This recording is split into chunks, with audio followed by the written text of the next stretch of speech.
Rohit engineering की पढ़ाई करके छुट्टियों में अपने गांव आया हुआ था।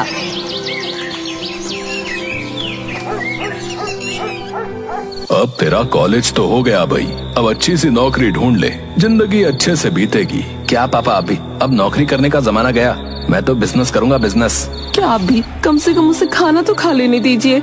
चला जा बेटा, खाना खा ले, और आप भी खा लीजिए। सभी खाना खाकर सो जाते हैं।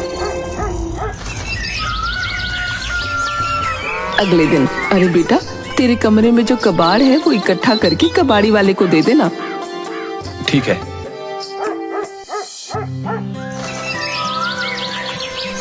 अगले दिन रोहित सारी कबाड़ी इकट्ठा करता है और कबाड़ वाले का इंतजार करता है। माँ, मैंने सारा कबाड़ इकट्ठा कर दिया है, पर आज दिन भर हो गया, कोई कबाड़ी वाला नहीं आया। हाँ बेटा, ऐसा ही हाल है यहाँ। कभी कभी तो महीनों हो जाते हैं लेकिन कोई कबाड़ी वाला नहीं आता। अब देख, जब आ जाए तब दे देना। रोहित एक हफ्ते तक कबाड़ वाले का इंतजार करता है।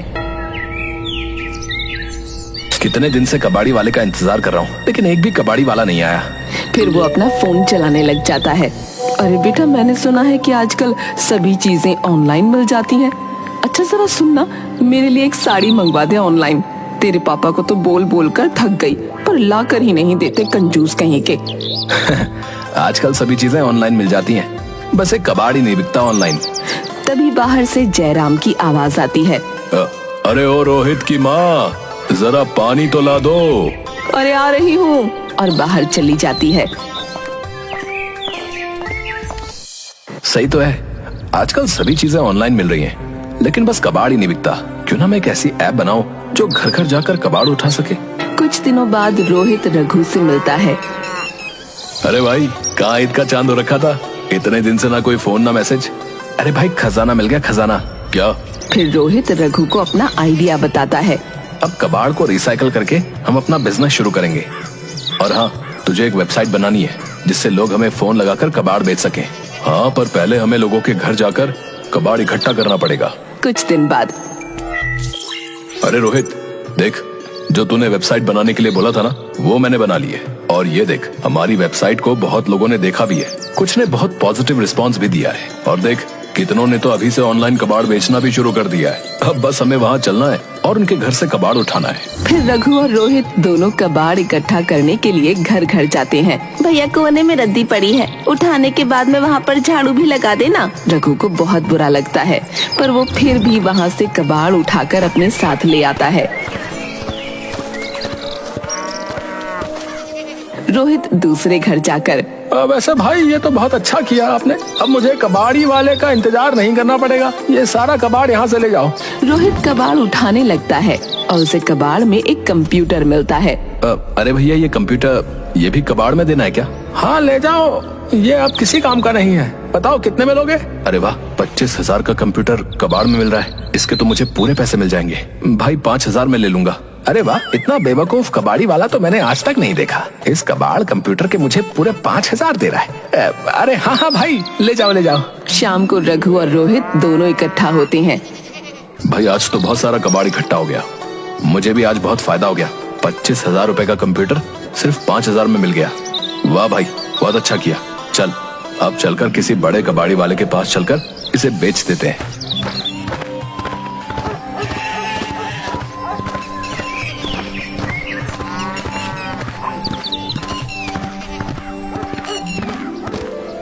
और अपनी अपनी कबाड़ी लेकर बड़े कबाड़ खाने पहुंच जाते हैं। भैया, ये सारा कबाड़ कितने में लोगे? और ये कंप्यूटर, ये कितने में लोगे? अरे भैया, इस कंप्यूटर के तो आपको सिर्फ 500 मिलेंगे। क्या? सिर्फ 500? पर ये तो बहुत महंगा कंप्यूटर है। अरे भाई, कबाड़ है तो कबाड़ के भाव में ही लूंगा ना। और वैसे भी इतने सालों से ये धंधा कर रहा हूँ, तो मुझसे बेहतर तो कबाड़ का भाव कोई जान ही नहीं सकता। मजबूर होकर रोहित और रघु को कंप्यूटर को 500 रुपए में ही बेचना पड़ता है। ठीक है भैया, ले लो। फिर रघु और रोहित दोनों मिलकर वहाँ पर अच्छे से काम देख लेते हैं और फिर थोड़ी देर में बाहर आ जाते हैं। यार, मैंने तो सोचा था कि ये काम बहुत आसान होगा, लेकिन ये तो इतना मुश्किल है। हाँ भाई, अब कुछ अलग करना है तो मुश्किल तो होगी। हाँ, और अब सोचा है तो करके भी दिखाएंगे।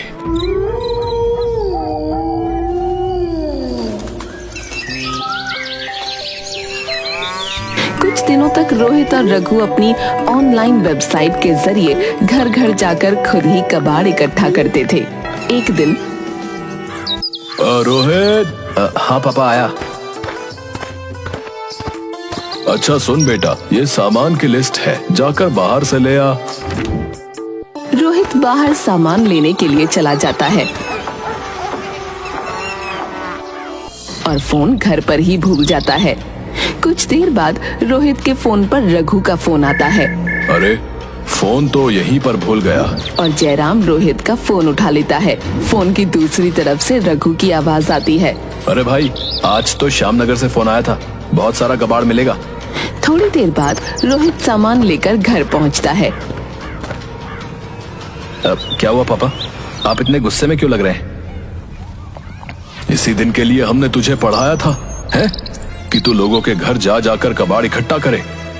खबरदार, अगर तूने ऐसा कुछ भी किया तो कोई अच्छी सी नौकरी ढूंढ और काम पर जा। कोई जरूरत नहीं है कबाड़ उठाने की, समझा? पापा मुझे एक बार काम तो शुरू करने दीजिए, और वैसे भी इसमें बहुत फायदा है। फायदा कुछ नहीं, बस तू ये काम नहीं करेगा तो नहीं करेगा। आप मुझे खुद को साबित करने का मौका तो दीजिए।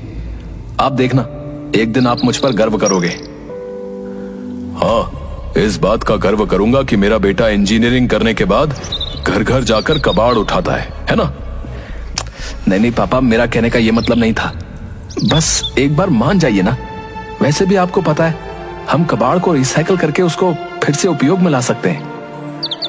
बेवकूफ, कैसे समझाऊं तुझे? तू तो हमारी नाक ही कटवा देगा। मैंने मना कर दिया तो कर दिया, तू ये काम नहीं करेगा। पापा बस एक बार मान जाइए ना, फिर आप जो कहेंगे मैं वो करने को तैयार हूं। अच्छा, तुझे यही काम करना है ना? तो एक काम कर ले काम, बस खुश। रोहित खुश हो जाता है। पर तू इस घर में नहीं रहेगा, जा, निकल जा मेरे घर से। रोहित रोते हुए घर से बाहर निकल जाता है।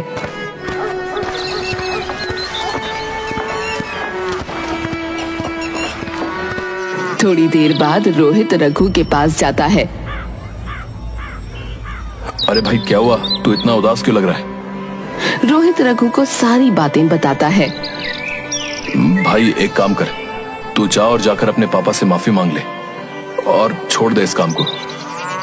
नहीं भाई, अब मैंने ठान लिया तो ठान लिया, और तू देखना, एक दिन पापा मुझ पर गर्व करेंगे। रघु रोहित के कंधे पर हाथ रखता है और दोनों अपने काम पर निकल जाते हैं।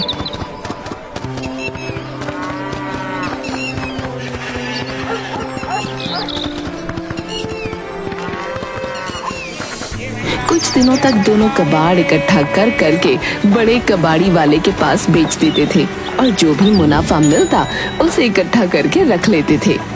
एक दिन रोहित और रघु दोनों कबाड़ी लेने के लिए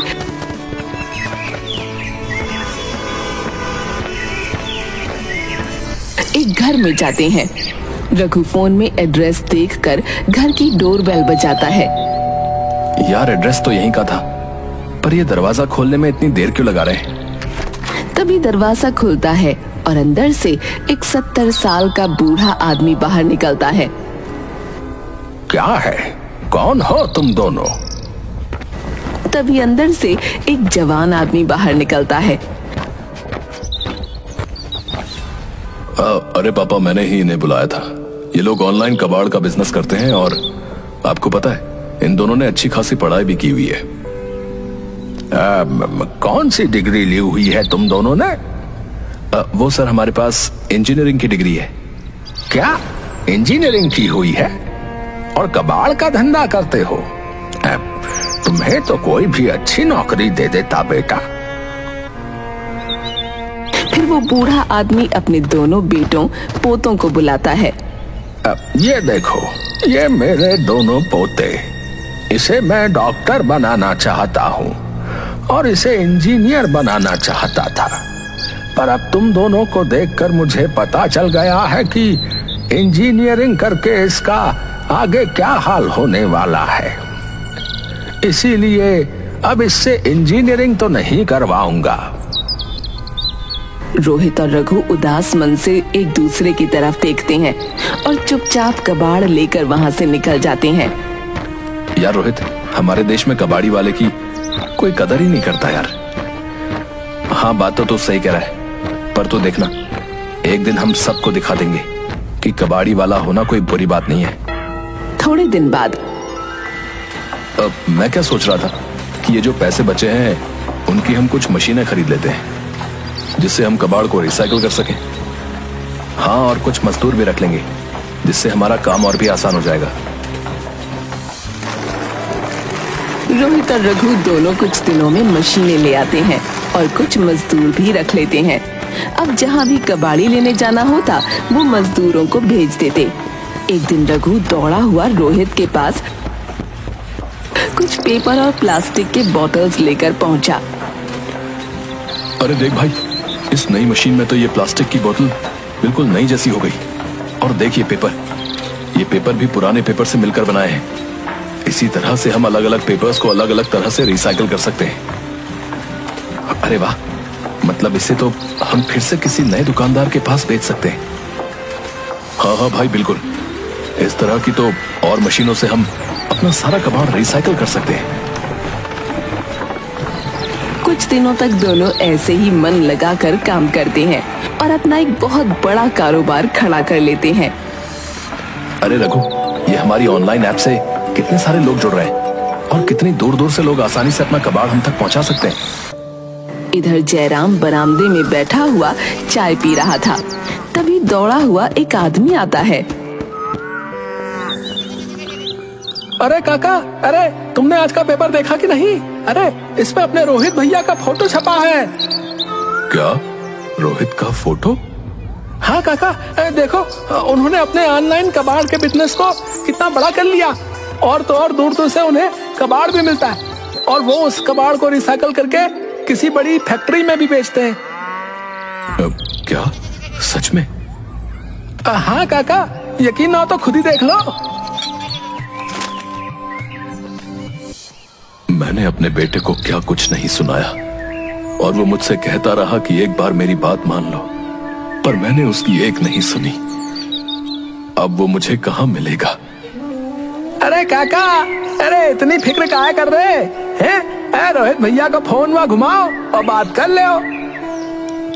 फिर जयराम कांपते हुए हाथों से फोन लगाता है। दूसरी तरफ हेलो, रोहित कबाड़ी वाला स्पीकिंग। अब यहाँ पर भी एक बहुत बड़ा कबाड़ है। क्या आप उसे अपने साथ नहीं लेकर जा सकते? रोहित अपने पापा की आवाज पहचान जाता है। पापा?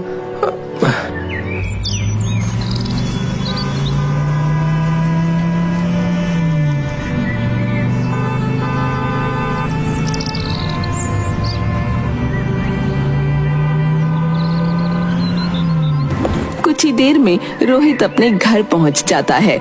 जयराम खड़ा होकर रोहित को गले से लगा लेता है।